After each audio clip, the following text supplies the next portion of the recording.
When I realized the child he called son wasn't his, I knew I had a choice: stay silent or destroy the lie.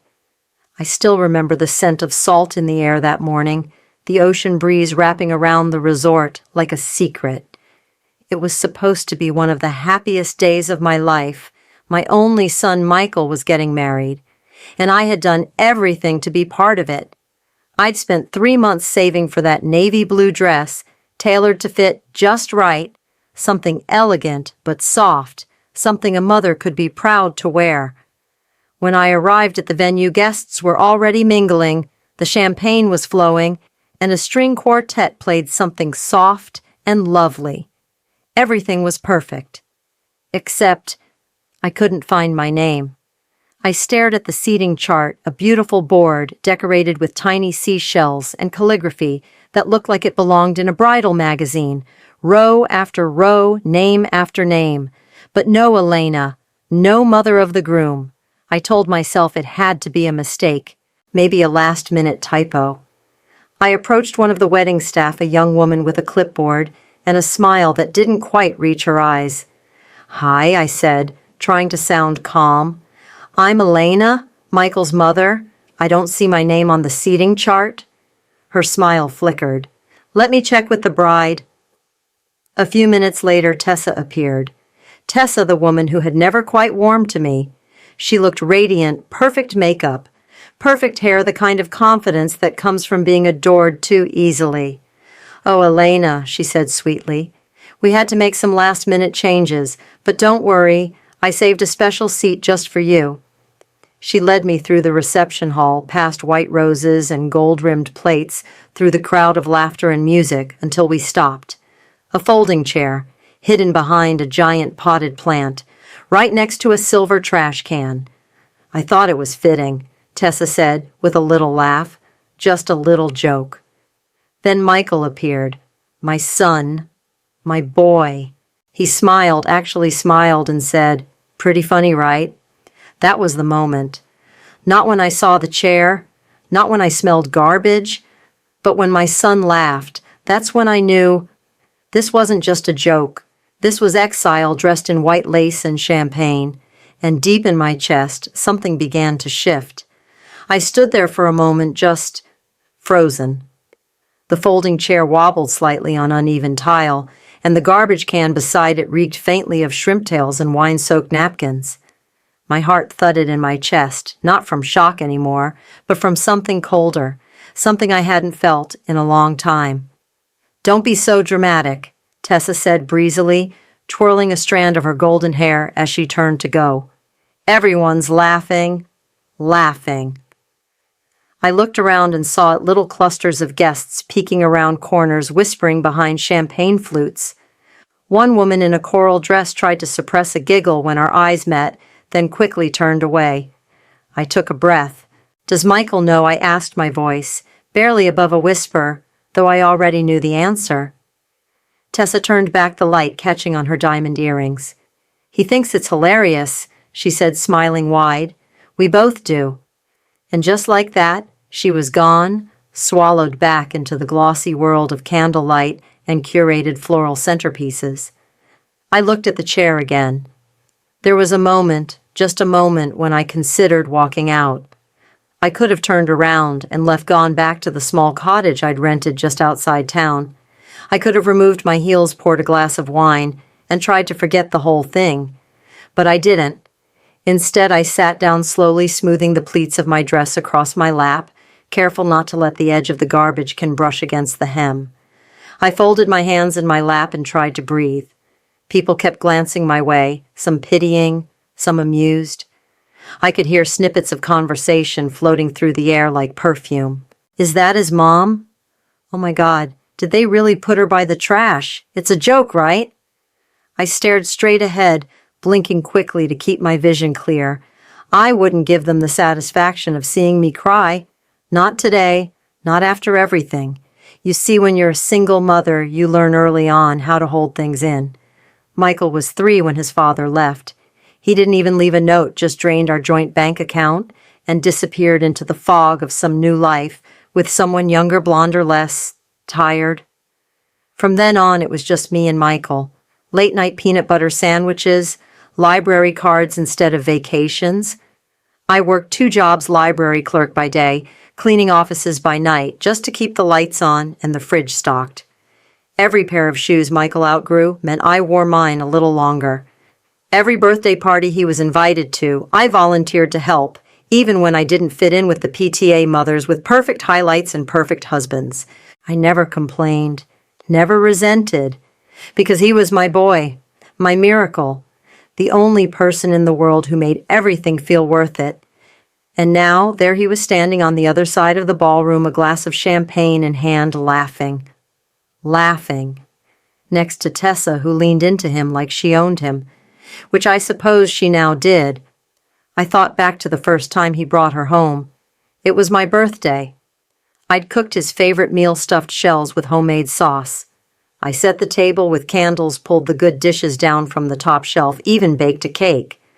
But instead of arriving solo, Michael walked in with Tessa on his arm. She was stunning, yes, polished, confident.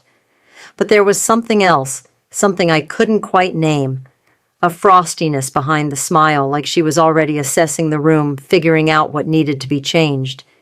She'd taken over the conversation almost immediately, changed the music, rearranged the salad plates, complimented my cooking, but barely touched her food. I remember thinking she looked like someone who had never been told no. And Michael. He just watched her with adoration, like she'd hung the stars.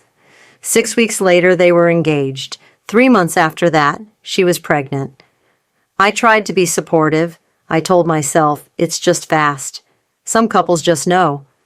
But a quiet unease settled into my chest and never left.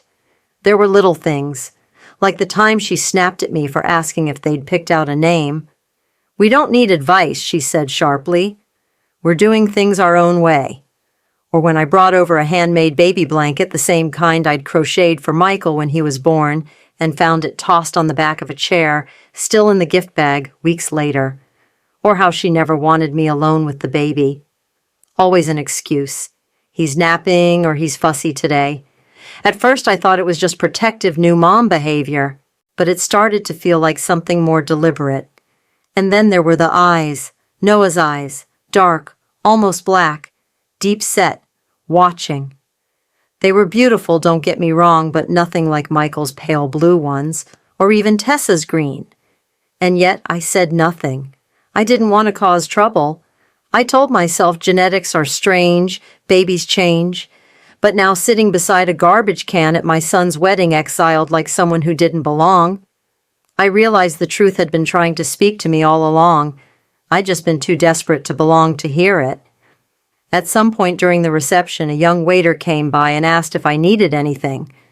Water, wine, another chair. I looked up at him, barely older than Michael had been when he left for college, and forced a smile. "No, thank you," I said gently. "I'm fine." But I wasn't fine. I was unraveling.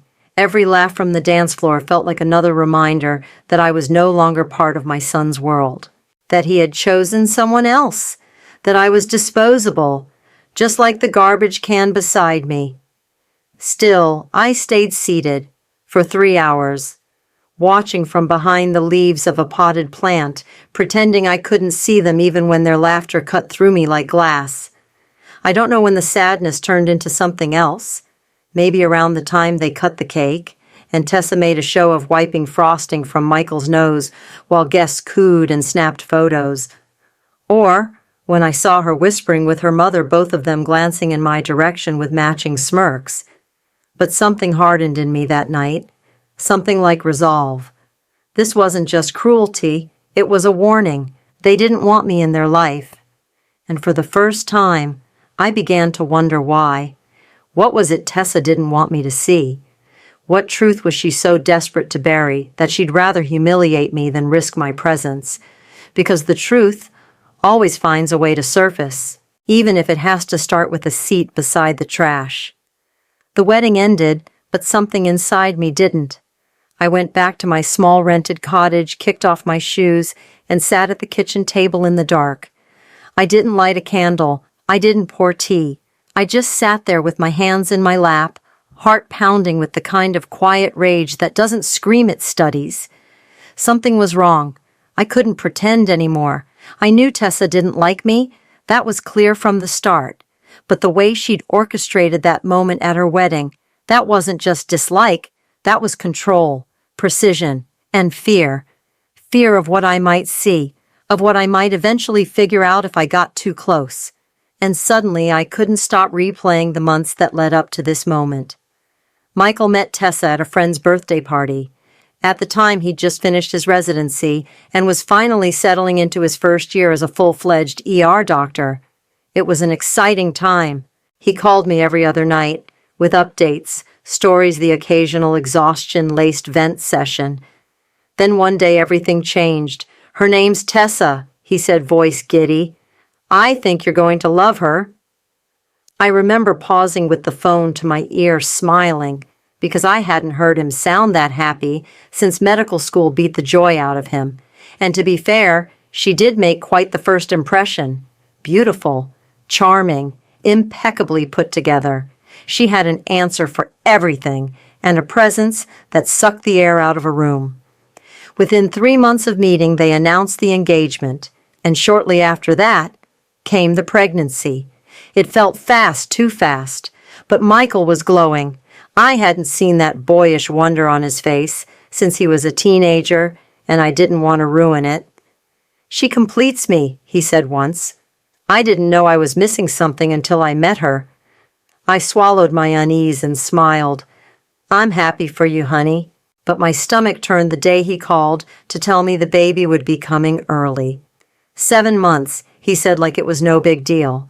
But the doctors think he'll be okay. Premature, he called it. And yet when Noah was born, he weighed 8 pounds even. 8. That's not early. That's full-term healthy. I remember holding him in the hospital wrapped in that blue and pink striped blanket they give all the newborns. He was alert, serious even, not red and wrinkled like most babies, just aware. A nurse passed by and said something that didn't quite register at the time. She looked at Noah and smiled. He's got a face that already knows itself. I thought it was sweet. But now those words echoed in my mind like a warning I hadn't been ready to hear. The memories began stitching themselves together faster than I could process them. The baby shower, where Tessa snapped at me in front of guests when I asked how she was feeling. "Maybe if you'd had more kids," she said, "you'd understand." That comment gutted me. I'd wanted more children once, but life had handed me abandonment and bills instead. Her words had been a knife wrapped in a smile, and Noah, oh Noah, I wanted to love him without hesitation, and I did love him, but something always felt just a little off. His features, for one. His hair was almost black, thick and wavy, not like Michael's light brown or Tessa's golden strands. His eyes were dark too deep, thoughtful, unblinking, like he was carrying a truth no one had yet dared speak. At first I chalked it up to recessive genes or some distant relative. Babies change, right, but the dissonance never left. There was also that day just 3 months before the wedding when I stopped by their apartment unexpectedly. A piece of mail had been delivered to my address by mistake. I figured it would be a nice excuse to pop in and maybe spend 10 minutes with my grandson. But as I stood outside their door, I heard voices. Tessa's voice. It was raised sharp, almost frantic. "I've told you 100 times," she said clearly into the phone. "It's over. I'm married now. That's final." Then silence. When she opened the door, her face was flushed, her eyes wide with surprise and something else. Panic. "Elena," she said. "What are you doing here?" I held up the envelope. "Just dropping this off." "Oh," she said quickly, grabbing it from my hands. "Thanks, it's not a great time. Noah's napping and I've got calls to make." Her smile was brittle.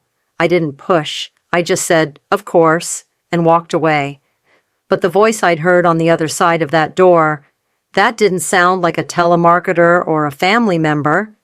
It sounded personal, emotional, final, and I had dismissed it because I wanted peace, because I didn't want to be that mother-in-law, the meddler, the cynic, the problem. I'd kept swallowing my doubts. and now those doubts were starting to fight their way back up. I began noticing even smaller things in my memory, the way Tessa changed the subject whenever someone asked about how they'd met, the lack of baby photos at the apartment from the early weeks, the way she bristled whenever Michael's baby pictures were brought out for comparison. Noah never looked like Michael, and suddenly, that didn't feel like coincidence. It felt like a secret I wasn't supposed to see. And now I understood why I'd been placed next to a trash can at the wedding, because I was dangerous, not in the obvious way. I wasn't loud, I didn't fight, I didn't challenge Tessa or speak out during dinners, but I was observant. And if I kept watching long enough, I might uncover the truth she was so desperately trying to bury. I remember once years ago reading a mystery novel where the detective said something that stuck with me. Liars hide their secrets in the places they think no one is paying attention. Well, I'd spent most of my life being someone no one paid attention to, and now I realized I might be the only one paying attention at all. That night I lay in bed staring at the ceiling. The fan rotated slowly above me, casting soft shadows on the walls, and I began to ask myself the questions I had buried for months. Why did Tessa move to our town so suddenly? Why had she been so guarded about Noah's early development? Why had she been so determined to keep me at arm's length?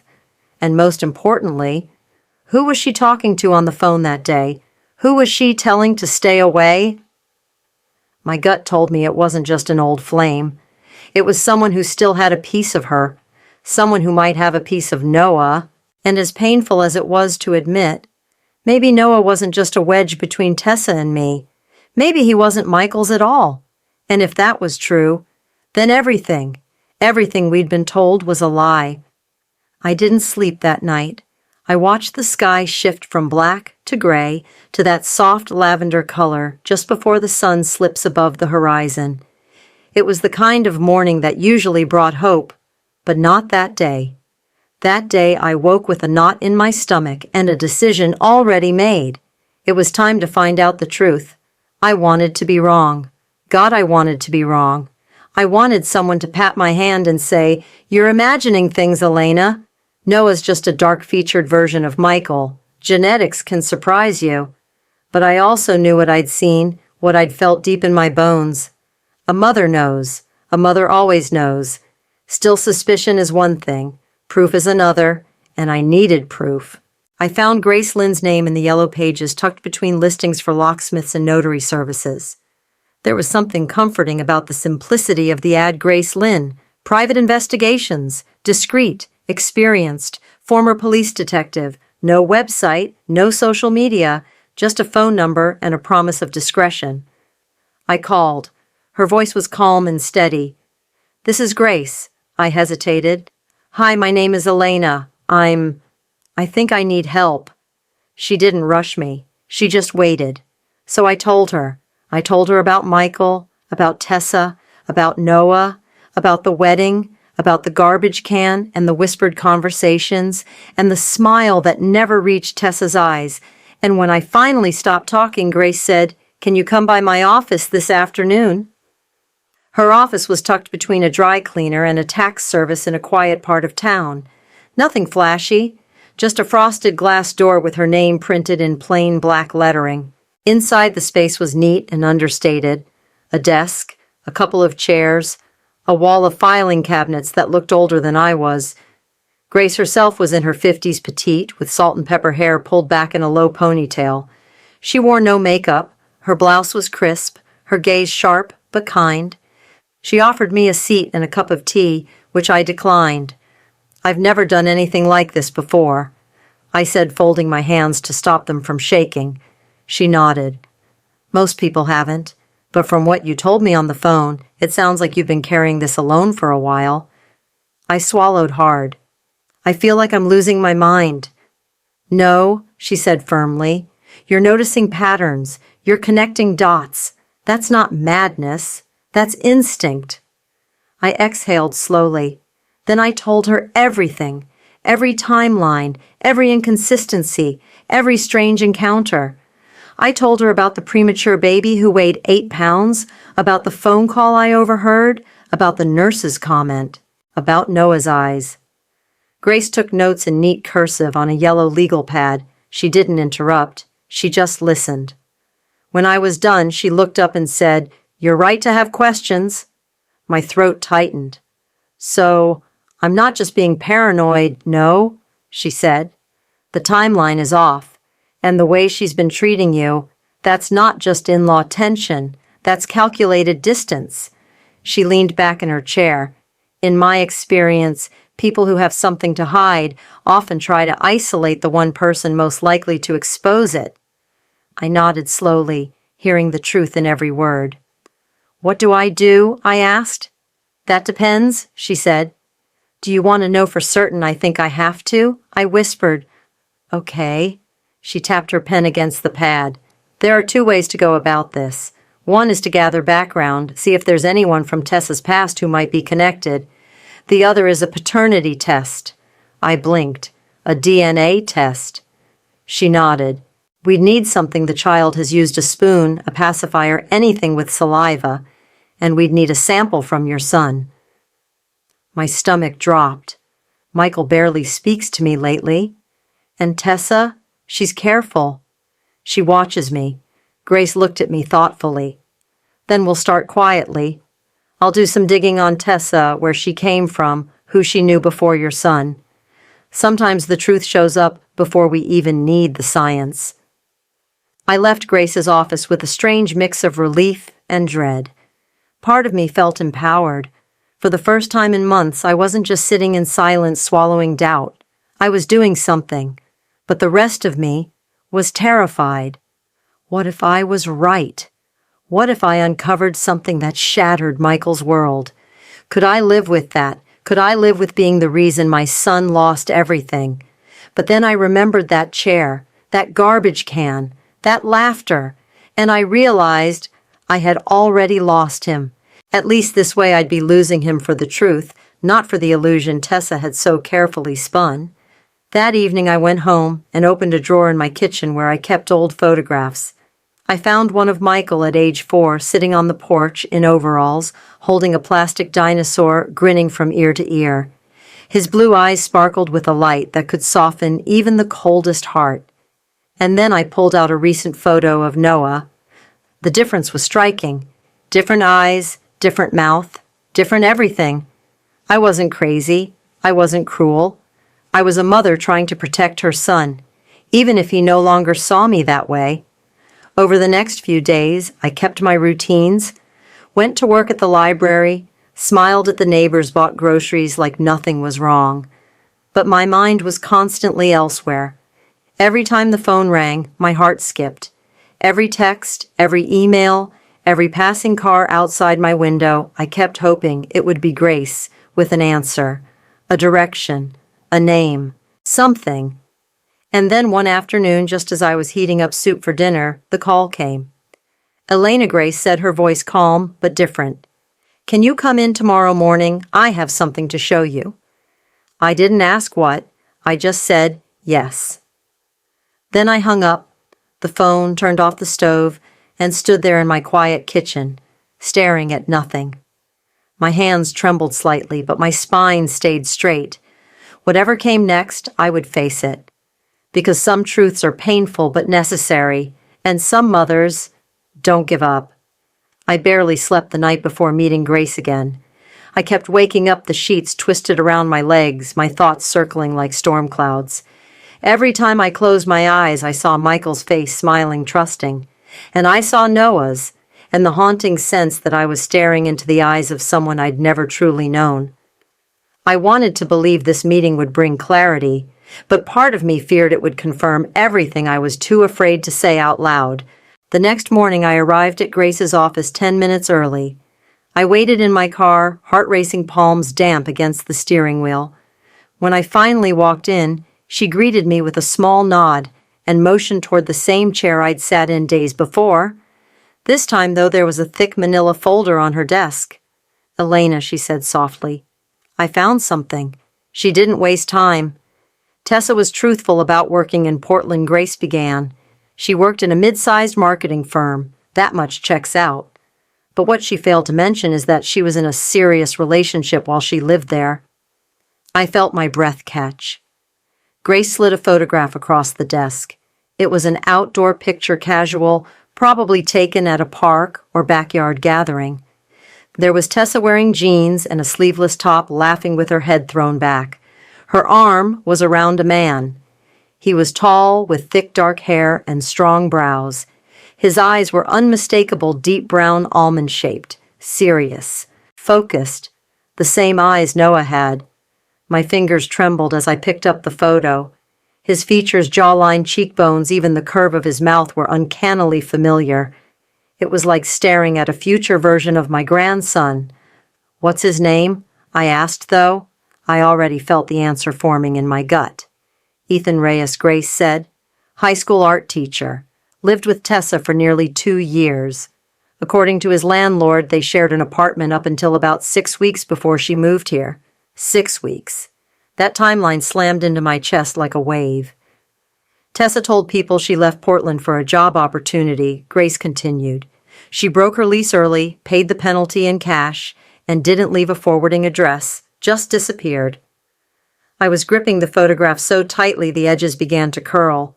"She didn't just run," I whispered. "She erased herself." Grace nodded. "I also spoke to a few of Ethan's former neighbors. He was devastated when she left. Said she'd been distant for a few weeks, before she vanished. One of them remembered he thought she might be pregnant." My heart dropped. He didn't know I asked. He suspected. But she never confirmed it. Grace leaned forward gently.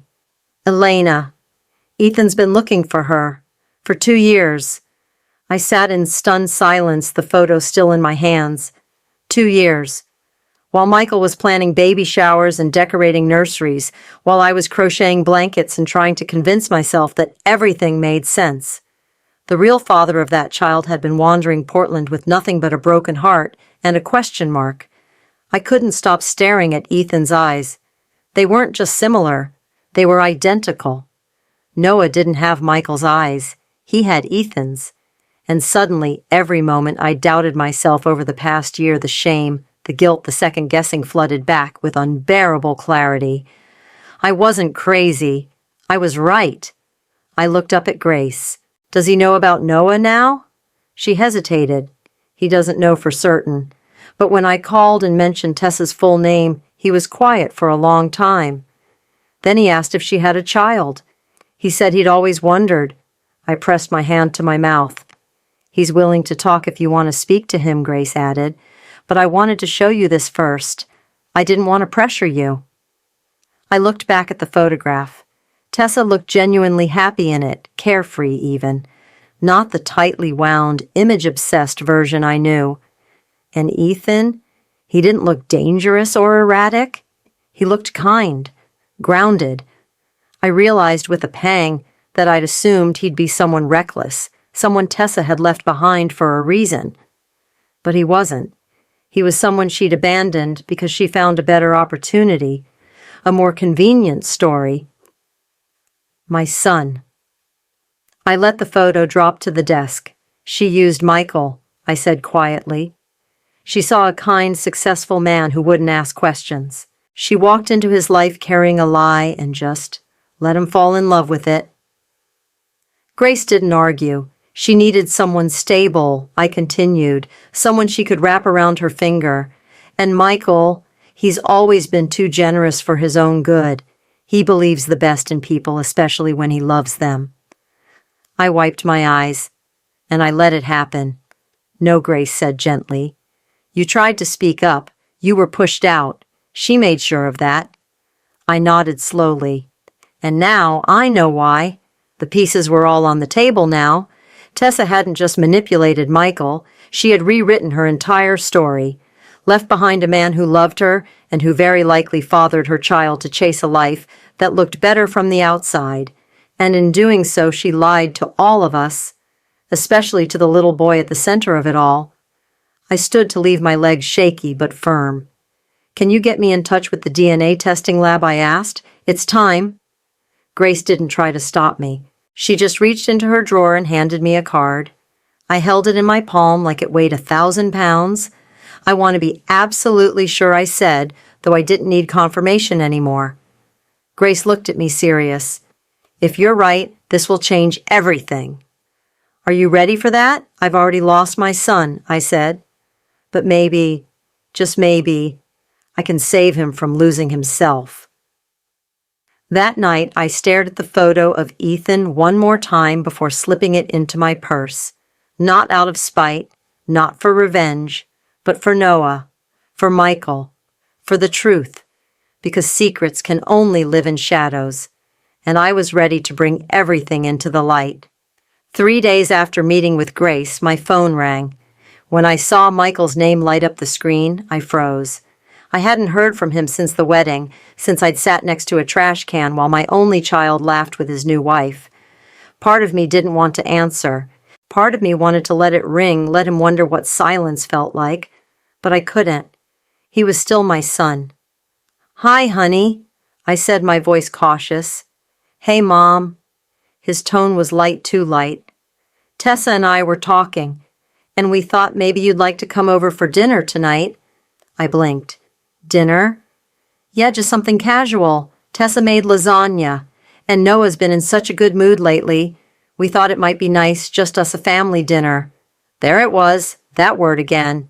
Family? I swallowed. "Sure. What time? 6? And if you feel like it, maybe you could bring those rosemary dinner rolls, the ones you used to make for holidays?" I almost laughed. The request was so ordinary, so comfortingly familiar, it almost shattered me. "Of course," I said softly. "I'll make them fresh this afternoon." That evening, as I rolled the dough in my quiet kitchen, I kept repeating Grace's words in my mind.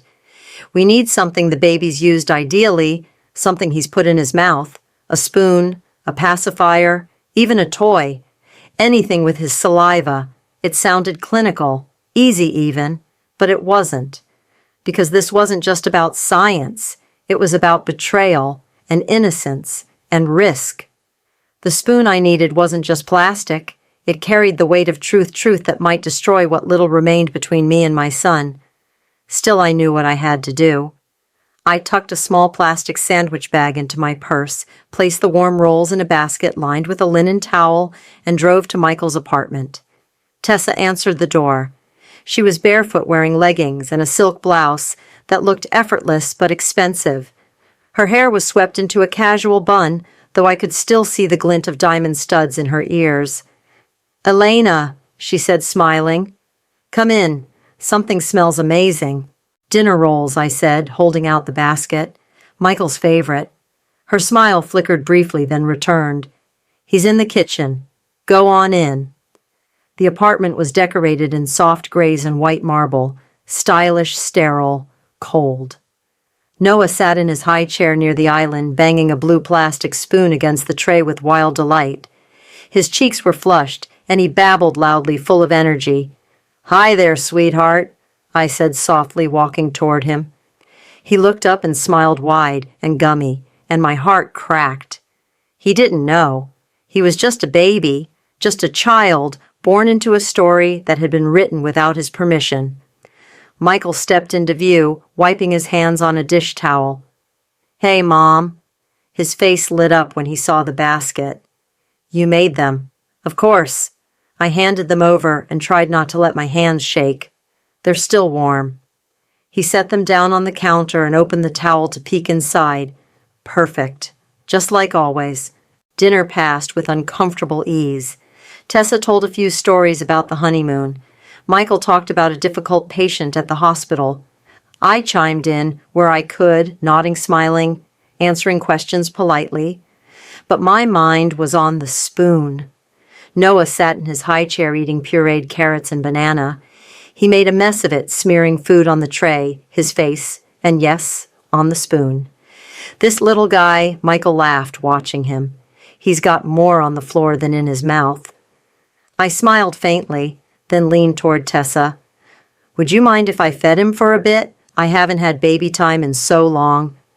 She hesitated just for a breath, but then handed me the spoon. "Sure, he's actually getting better at it." I took the spoon, my fingers brushing hers, and turned toward Noah. He squealed in delight and waved his arms as I brought the spoon toward him. "There you go, sweetheart," I whispered, feeding him slowly, watching the sticky orange mush coat the plastic. My chest ached. This was a child I loved, a child I had held and rocked and sung lullabies to. And now I was stealing a spoon from him, not for harm, but to shatter an illusion. When Noah pushed the spoon away and started squirming, I took the opportunity. I stood, walked casually to the sink, and said, "Let me rinse this off for you." Tessa was pouring wine. Michael was opening a drawer. No one noticed. In one smooth motion, I rinsed the spoon under warm water, dried it with a paper towel, and slipped it into the plastic bag I'd tucked in my purse. Then, as if it were nothing, I pulled a clean spoon from the dish rack and handed it to Tessa. "All yours," I said with a smile. The rest of the evening blurred. We looked at honeymoon photos on their tablet. Tessa showed off a new pair of designer heels. Michael asked if I might help them host Noah's first birthday next month, maybe something at the park. I nodded. I smiled. I played my role perfectly. But the entire time, the weight of that spoon in my purse burned like fire. As I stood at the door to leave, Tessa followed me out. She hesitated, then said, "Thank you for coming. I know things were rough after the wedding, but I want Noah to have a relationship with his grandmother." Her eyes were unreadable. I gave her a small nod. "I want that too." She stepped forward and gave me a brief, stiff hug. "Drive safe, and thank you again for the rolls." Michael talked about them all week. I didn't respond. I just walked to my car and sat behind the wheel in silence. My fingers brushed against my purse. The plastic bag inside crinkled slightly. This was it. I was one step closer to the truth. The next morning, I met Grace at a quiet lab across town. The technician, a young woman named Lisa, explained the process. "We'll compare the DNA on this sample to your son's," she said, carefully labeling the bag. "Results take 3 to 5 business days." I nodded. "And it will be conclusive with 99.9% accuracy." I looked at Grace. She met my gaze. "Are you having second thoughts?" I thought about Noah's smile, about Michael's laughter, about Tessa's voice saying, "Everyone's laughing." "No," I said firmly. "Truth matters." The next 3 days felt like years. I tried to keep myself busy reading, tidying the house, walking the neighborhood, but my thoughts always circled back to one thing, that plastic spoon in the lab. Every phone call made my heart skip. Every email alert on my phone sent a jolt of adrenaline through my chest. I told no one, not even Susan, my closest friend at the library. This wasn't gossip. This was a fracture forming beneath the surface of my family, and I was waiting for the quake. The call came on a Friday afternoon. I was standing at the kitchen sink, rinsing a bowl of strawberries. The sun was warm through the window birds chattering in the trees outside. When I saw Grace's number, I knew.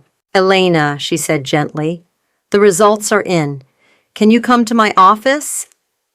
My hands shook so badly I nearly dropped the phone. 10 minutes later, I was sitting in Grace's small office again, staring at the manila envelope on her desk.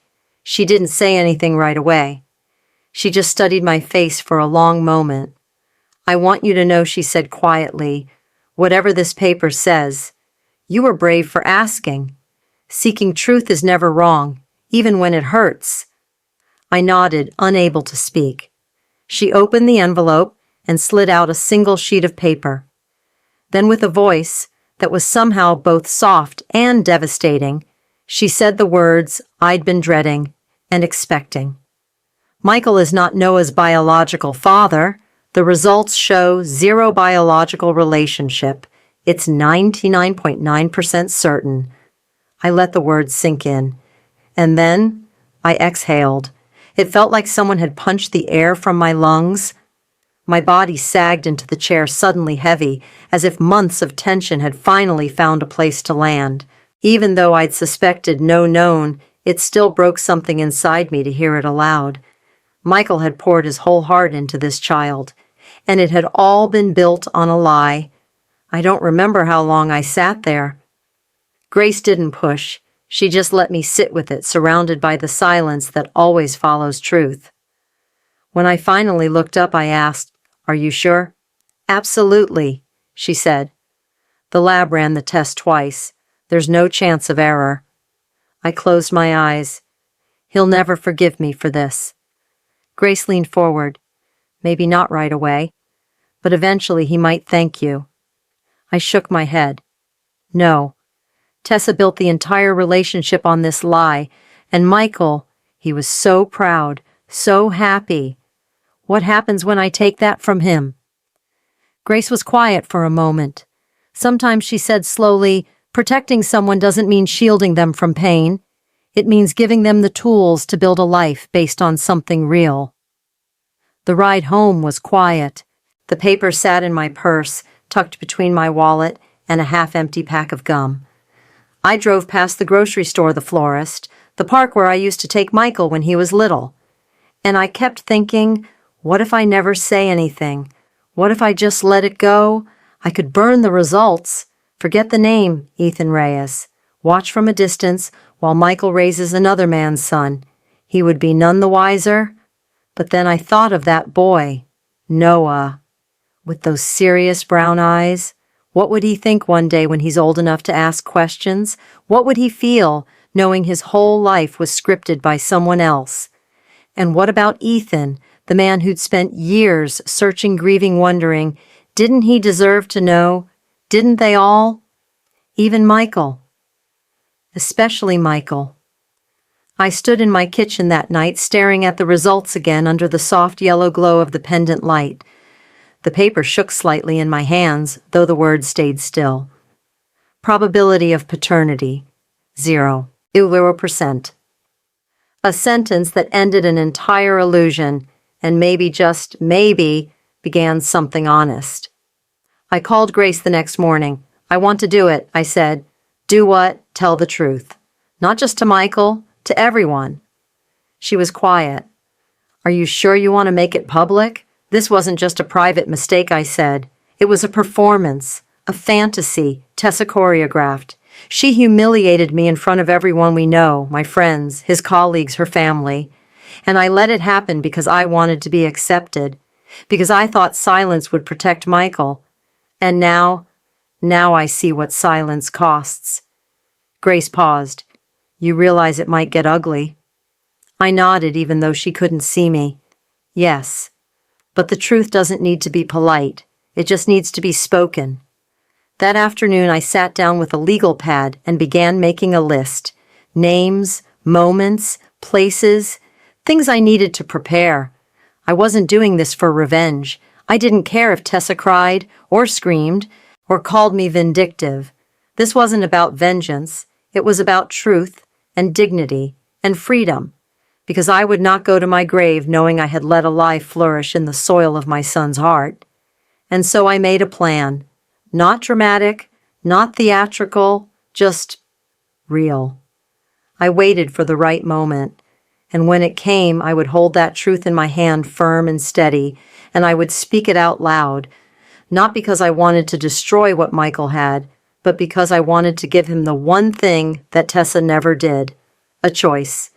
2 weeks after the DNA results came in, the invitation arrived. It was a cheerful group text from Tessa with emojis and exclamation points like nothing had ever happened.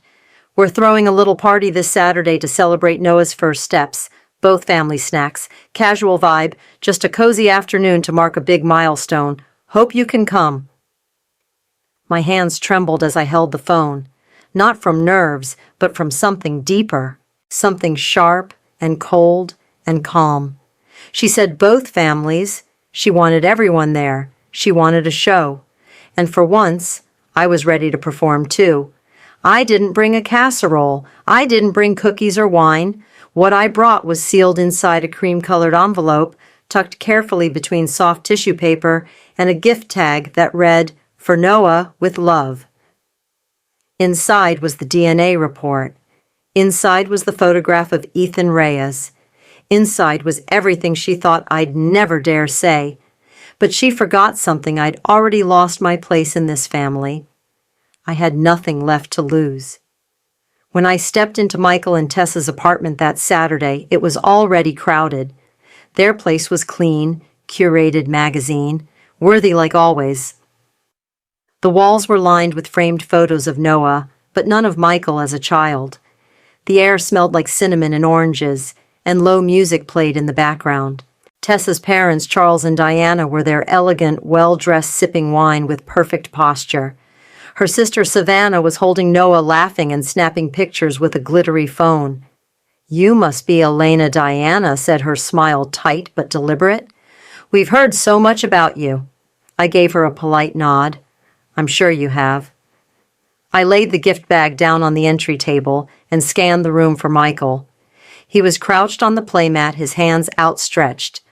"Come on, little man," he said, smiling. "Let's see those steps." Noah stood wobbly and determined, his tiny fists raised like a tightrope walker. He took one unsure step, then another, then dropped to the ground with a surprised giggle. Applause erupted. Tessa dabbed her eyes theatrically. "He's a natural." Michael scooped Noah up and spun him gently. He looked so proud, so certain, so heartbreakingly unaware. I stared at the two of them, father and son, in everyone's eyes but mine. And then I stepped forward.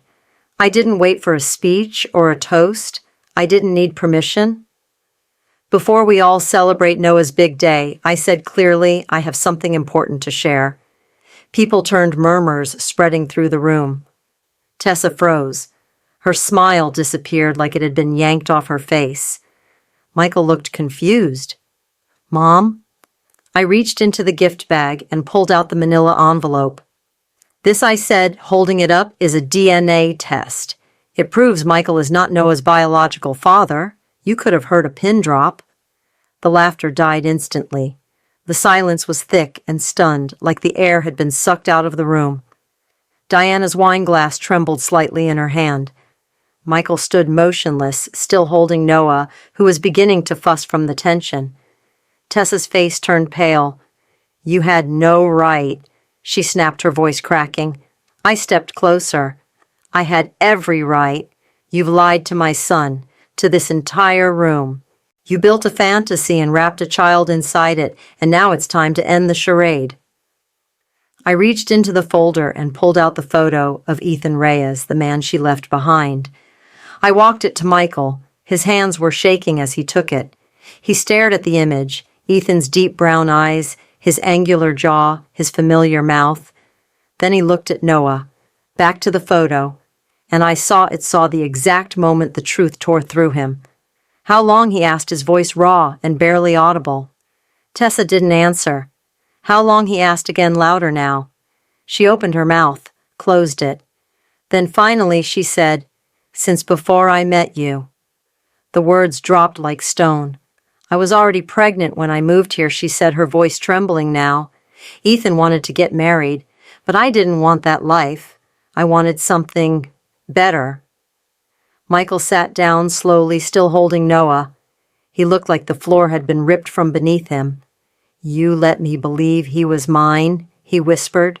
"You were happy," she said weakly. "You loved him. I didn't want to take that away." "So you lied to me every single day?" he asked, barely looking at her. Voices rose around the room. Tessa's parents gasped. Her sister stepped backward, muttering, "Oh my God." Charles demanded to see the paperwork. Diana sat down, shell-shocked, mascara streaking under her eyes, and I stood in the eye of it all, steady as stone. "You could have told me privately," Michael finally said to me. I nodded. "I could have, but you wouldn't have believed me, not over her. I needed you to see it. I needed them to see it." I looked at Tessa. I needed witnesses. She turned on me, then furious. "You've ruined everything," she shrieked. "You destroyed my marriage, my family?" "No," I said quietly with complete certainty. "You did that the day you decided to build it on lies." The room unraveled. Diana was crying now. Savannah had gone silent, her phone hanging by her side. Charles kept pacing, shaking his head, demanding someone explain how this could have happened. Michael held Noah closer, his expression blank, hollow. Grief was already beginning to set in. Tessa stood alone in the middle of the living room, mascara-smudged hair falling out of her bun, watching everything fall apart around her, and I simply stood there, not triumphant, not smug, just free. Because the lie was over, and in its place, for better or worse, we could finally begin again with something real. The day after the party, everything changed. No more pretending, no more playing house, no more grandma, just let it go. Michael didn't come home that night. He didn't call either, but I knew where he was. I found him the next morning, parked in front of my house, asleep in his car with Noah curled up in the car seat behind him, both of them looking like two souls caught between worlds. He looked up as I opened the door. His voice cracked when he spoke. "I don't know what I'm supposed to do now, Mom." I didn't answer. I just opened my arms, and for the first time in years, my son cried into my shoulder like he did when he was little. 3 days later, Michael filed for annulment. Fraud. That was the legal term. The lawyer said he had a strong case. Tessa had knowingly misled him about the paternity of her child, married him under false pretenses, and used that illusion to manipulate their relationship and finances. It wasn't about punishing her. It was about ending the lie in the same way it began, abruptly and publicly. She never showed up to the first court date. By the second, she was already gone. Tessa fled to Seattle within the week. Her parents were livid, not just at her, but at how blindsided they were. Diana called me twice, left long voicemails I never returned, something about not knowing the truth, about being deceived too. I didn't answer because I didn't care. They sat front row at that wedding, laughed when I was humiliated, smiled when I was erased. They didn't deserve a response now. As for Savannah, she deleted all the photos with Noah, unfollowed Michael, went silent. It's funny how quickly people retreat when the spotlight burns too hot. And then there was Ethan. Grace reached out to him again after the party. He had just moved to Bend, Oregon after years of searching for answers he was never allowed to ask. When he learned the truth that the child he'd been forced to abandon had a name, a smile, a first step already behind him, he didn't hesitate. He came. I was there the first time he met Noah. They sat on a blanket in the park, and Ethan didn't even try to hold him at first.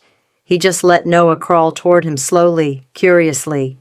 He looked at the boy like he was seeing the sunrise for the first time in years. "I miss so much," he whispered. I didn't know what to say. So I said the only thing I could, "You're here now." Michael didn't fight the custody ruling. In fact, he supported it. When the judge reviewed the DNA results and the background information Grace provided, she made a clear decision: Ethan was to have full physical custody. But, and this part mattered, Michael was granted regular visitation rights. At first, it didn't make sense. Why would Michael want to stay involved with a child who wasn't his? But when I asked him, his answer broke me. "He may not be mine by blood," he said, "but I was the one who sang to him at night. I changed his diapers. I held his hand the first time he got sick. That's still something." It was quiet for a moment. Then he added, "And maybe one day he'll want to know both men who loved him enough not to disappear." It wasn't perfect. Far from it. Michael struggled. He moved into a small apartment on the edge of town. Went through days where he wouldn't talk to anyone. He kept Noah's baby shoes on a shelf next to his bed, and for weeks I'd find him staring at them in silence, like they held all the memories he wasn't ready to pack away. Sometimes I wanted to scream, to shout that he deserved better, that he should hate Tessa more. But that was never his way. Instead, he grieved. In the quiet, honest way that kind men grieve when they realize their love was used. Tessa, from what I heard, never tried to fight.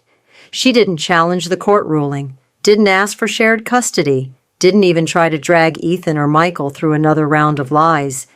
It was as if the shame had finally caught up with her.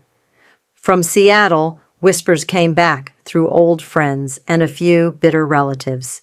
She'd moved in with a college friend, tried getting work as a wedding planner again, but the local community wasn't interested in booking someone whose last wedding ended in scandal. Poetic, really. The woman who built a life on illusion now lived in the shadows of her own consequences. As for me, I stayed close. I cooked for Michael on the nights he didn't have Noah. We went on long walks around the lake. I told him stories from his childhood, reminding him of who he was, before all this grounding him back into himself.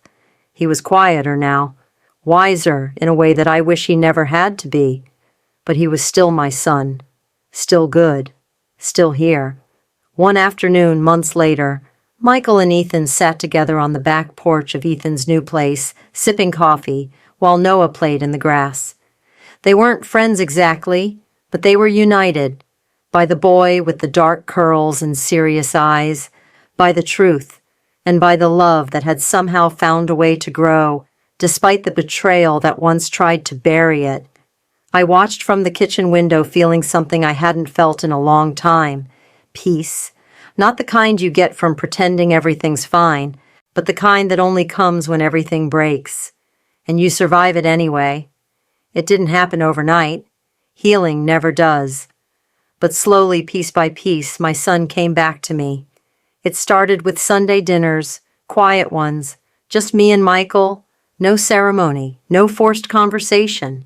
Sometimes he'd bring a bottle of wine, sometimes just his appetite.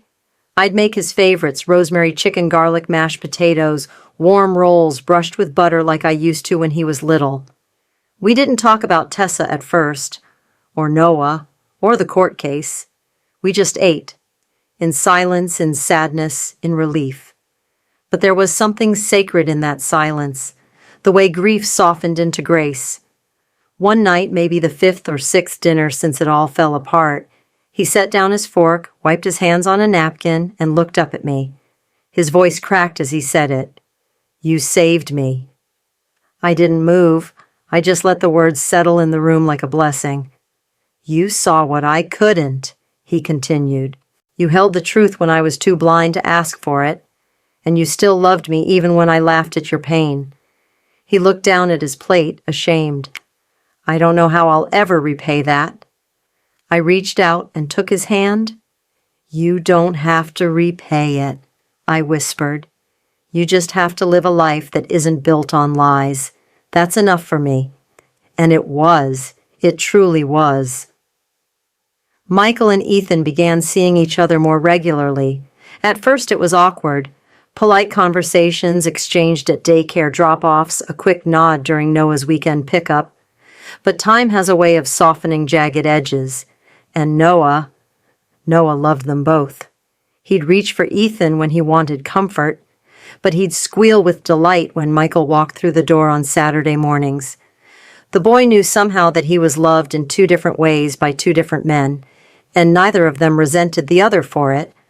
One day Ethan even helped Michael install a new car seat. "I figured if we're both in this," he said with a shrug, "we might as well make it easier." Michael gave a small laugh. "Yeah, we're in it." It wasn't friendship, not quite, but it was respect, and in a world full of broken promises, that was more than enough. One Sunday, Michael stayed after dinner. We were sitting on the porch, watching the evening settle over the lake, the sky stained lavender and gold. He turned to me suddenly, heavy with emotion. "I never apologized," he said. I glanced at him. "For what? For the wedding, for laughing, for letting her humiliate you, for standing by her when you were standing alone." He exhaled sharply.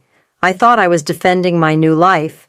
I didn't realize I was destroying the part of me that still knew how to be a son. Tears welled in my eyes, but I didn't let them fall. "I know," I said softly, "and still you came back." He looked at me, eyes red. "You've always deserved better." And maybe I had, but in that moment I didn't need anything else. Not validation, not revenge. Just this, the man I raised, sitting beside me whole again. Sometimes people ask me if I regret any of it, if I regret blowing it all open, choosing truth over comfort. And I always say no, because love, real love, isn't about preserving appearances. It's about protecting the people you love from the lies they cannot see. What I did wasn't easy. It cost me my peace, my place, my pride, but it gave Michael back to himself and to me. The funny thing is, even now when I look at Noah, I don't see betrayal. I see a boy who was born into a complicated truth and still somehow grew up surrounded by love. Love that may have shifted shape, but never disappeared. Love that wasn't wasted, just redirected. Like sunlight through broken glass, refracting in unexpected directions, but still warming everything it touched. Tessa never came back. Last I heard, she was working 2 jobs in Seattle and avoiding anything that looked like consequence. Her parents tried reaching out once more, asking if we'd be open to reconciliation for the child's sake. We didn't answer, because forgiveness doesn't require reopening doors best left closed. Some chapters end quietly, others end with fire. Hers ended the moment Truth walked in, wearing a navy dress and sat beside a trash can. As for me, I go to the park every Saturday to meet Michael and Noah. I bring orange slices and peanut butter crackers, and sometimes I sneak in a toy car or a puzzle. Noah calls me Nana Lenny. Now he made it up himself. It stuck. And sometimes when I watch him run between Michael and Ethan, laughing in that way children do when they feel completely safe, I feel something bigger than justice. I feel peace, not the kind that hides beneath silence, but the kind that blooms after every lie is stripped away and only love remains. Truth may ruin what was never meant to last, but it also rebuilds what was always meant to survive. And in the end, that's what this story really is. Not about betrayal, not about revenge, but about rebuilding from ashes with love and light and truth, always truth. Life didn't go back to the way it was. It became something softer, quieter, more honest. I found peace in the smallest things. Flour dusting my kitchen counter as I baked blueberry scones on Sunday mornings, the hushed turning of book pages as I sorted new arrivals at the local library, the scent of old novels and fresh coffee mingling in the air. It wasn't grand, but it was mine, and after everything that mattered more than I could ever say. One afternoon while I was tending to the potted herbs on my windowsill, my phone buzzed. It was a message from Ethan, just a photo. Noah, now a bit taller, taking confident steps across a sunlit path, arms out, smile, wide eyes, bright with joy. Beneath it, Ethan had written, "Thanks to you, he knows his real family." I stared at that picture for a long time, not because of the boy's face, but because of what it represented. Months ago, I was seated beside a trash can, discarded like I didn't matter, like my years of love and sacrifice could be erased with a cruel joke and a wedding program. But today, I am seen, respected, trusted. Truth has a way of breaking us open, but sometimes in the breaking, something more beautiful is born. I no longer need the approval of those who chose convenience over character, because I have something far more enduring now, clarity, and a life rebuilt on real things. I still think of that wedding sometimes not with anger, but with deep understanding. It was the day they tried to bury me in silence, and it became the day I found my voice again, not through shouting, but through choosing truth, choosing dignity, choosing myself. And now, when I walk through the world, quiet, steady, whole, I carry one final thought with me. Some victories are silent, but they're the ones that matter most. There's something deeply heartbreaking about watching a woman, especially a mother, be erased from her own story. Elena's journey reminds me that society often expects older women to be quiet, to step aside, to fade gently into the background once they've given all they had. But what happens when the one who gave everything is treated like nothing?